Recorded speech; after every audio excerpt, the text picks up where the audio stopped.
मिस्री बादशाह अल हकीम का दरबार लगा हुआ था। अल हकीम बादशाह अपने शाही तख्त पर बैठा अपने वजीरों और दुनिया भर से इकट्ठे किए हुए साइंसदानों से मिस्र की तरक्की और समाजी बहबूद के लिए इक़दामात लेने के लिए तजावीज ले रहा था कि इसके वजीर अल हरब ने कहा, बादशाह सलामत, बसरा के एक साइंसदान ने दावा किया है कि वो दरियाए नील के पानी को रोककर अपने काबू में ला सकता है। क्या बात करते हो, ये तो एक निहायती अजीम कारनामा होगा और इससे मिस्र तरक्की के एक नए मकाम को पहुंच जाएगा। अल हरब, इस साइंसदान से फौरन राब्ता करो और इसे मिस्र आने और इस अजीम मंसूबे पर काम करने के लिए आमादा करो। जी हुजूर, मैं इस साइंसदान से राब्ता करता हूँ और इसे मिस्र आने पर आमादा करता हूँ। चुनांचे बादशाह के हुक्म पर अल हरब इस साइंसदान को मिस्र आने और दरियाए नील के मंसूबे पर काम करने के लिए कायल कर लेता है और फिर वो साइंसदान दरबार में बादशाह के सामने पेश होता है। हमने सुना है कि तुम दरियाए नील के पानी को रोककर उस पर बांध बांधना चाहते हो। जी हुजूर, मुझे लगता है कि इसके जरिए मिस्र की तरक्की में इजाफा किया जा सकता है और मुस्तकबिल में बहुत फायदा उठाया जा सकता है। बिल्कुल, हम तुम्हारी राय से मुत्तफिक हैं। हम दरियाई नील पर बांध बांधने की जिम्मेदारी तुम्हें सौंपते हैं। अल हरब, इसे हर तरह की सहूलियत मुयस्सर की जाए और मिस्र के तमाम तर वसाइल इस्तेमाल करने दिए जाएं ताकि ये इस अजीम मंसूबे को पाए तकमील तक पहुंचा सके।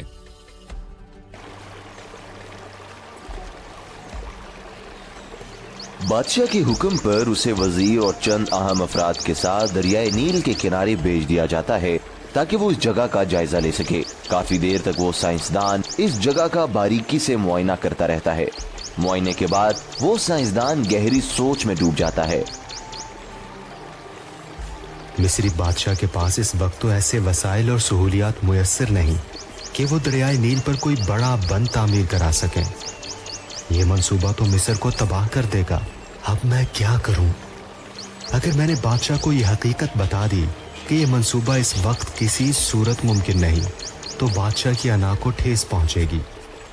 और अगर बादशाह मेरी बात पर नाराज हो गया और उसे गुस्सा आ गया, तो कहीं बादशाह मुझे मौत की सजा ना सुना दे।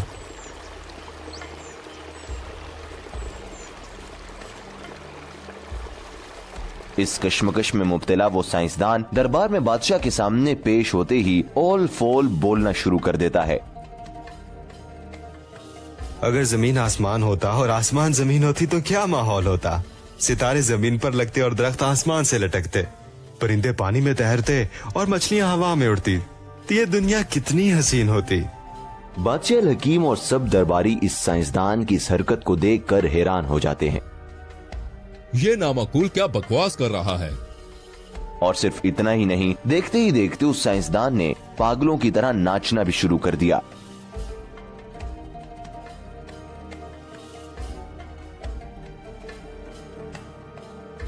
ये देखकर सब सकते में आ जाते हैं। बादशाह ये सूरत हाल देखकर फौरी तौर पर शाही तबीब को बुलाने के लिए कहता है।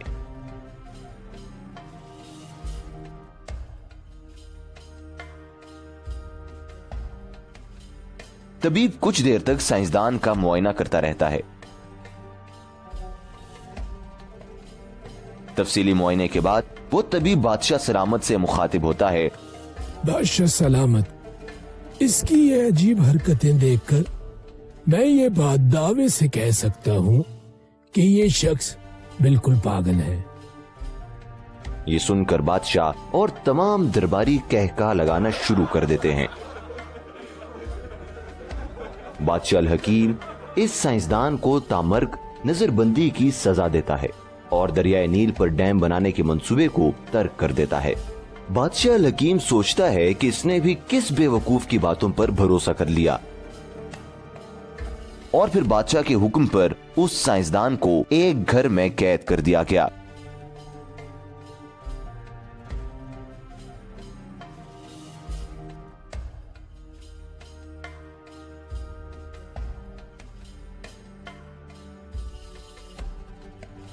यूं ही वक्त गुजरता रहता है और सालों वो साइंसदान उसी एक कमरे में कैद रहा।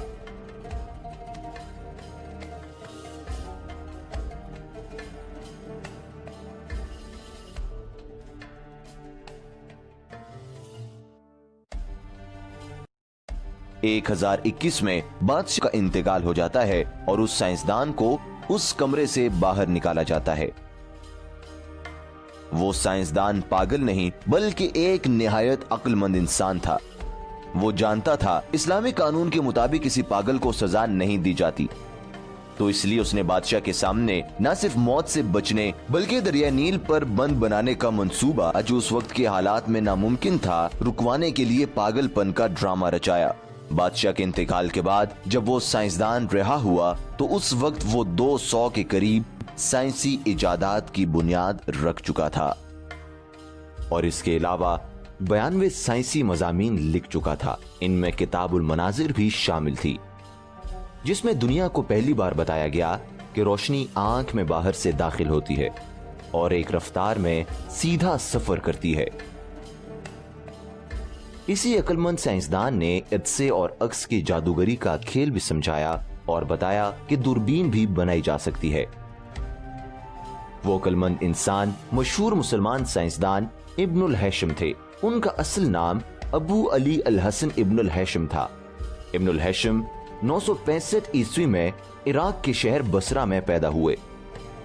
आपने सैकड़ों साइंसदानों के नजरियात को खाक में मिला दिया। इब्नुल हैशम वो पहले साइंसदान थे जिन्होंने पिन होल कैमरा इजाद किया। आप तबियात, फलकियात, रियाजी और इल्म अद्वियात के माहिर थे। इब्नुल हैशम ही ने दुरुस्त तौर पर बयान किया कि हम चीजें कैसे देख सकते हैं। इब्नुल हैशम ने अफलातून और दूसरे माहिरीन के उस ख्याल को गलत साबित किया कि आंख से रोशनी निकलकर अशिया पर पड़ती है। इब्नुल हैशम ने साबित किया कि रोशनी हमारी आंख में दाखिल होती है तो ही हम देखते हैं। इब्नुल हैशम ने ही दुनिया को चांद और सूरज के ग्रहण के बारे में समझाया। आप ही की वजह से टेलीस्कोप और माइक्रोस्कोप की बुनियाद पड़ी। आपने कैमरे और दूरबीन का इल्म लोगों तक पहुंचाया। अगर इब्नुल हैशम न होते तो शायद आज दुनिया में ना कैमरा होता, ना दूरबीन होती, ना माइक्रोस्कोप होता, ना ऐनक होती और ना ही आंख का ऑपरेशन होता। दुनिया को इब्नुल हैशम ही की वजह से अमल और रद्द अमल का वो उसूल समझ में आया कि जिस पर काम करके न्यूटन ने अपने पहले कानून की बुनियाद रखी। इब्नुल हैशम दुनिया का पहला इंसान था जिसने आंख की हैत दुनिया को समझाई, जिससे दुनिया में आंख की सर्जरी की बुनियाद पड़ी। इब्नुल हैशम ने यह भी बताया कि अंधे लोगों का इलाज मुमकिन है। इब्नुल हैशम ने इसके अलावा और भी बहुत सी इजादात की। 1040 ईस्वी में इब्नुल हैशम 74 साल की उम्र में वफात पा गए। दुनिया आज भी इब्नुल हैशम की मशहूर है, मगर अफसोस आज हम मुसलमान उन इजादात से तो अच्छी तरह वाकिफ हैं, मगर इस बात से नावाकिफ हैं कि उन इजादात की बुनियाद अजीम मुसलमान साइंसदान इब्नुल हैशम ने रखी थी। हमें और हमारी नस्लों को अपने असलाफ के इन कारनामों पर फख्र होना चाहिए।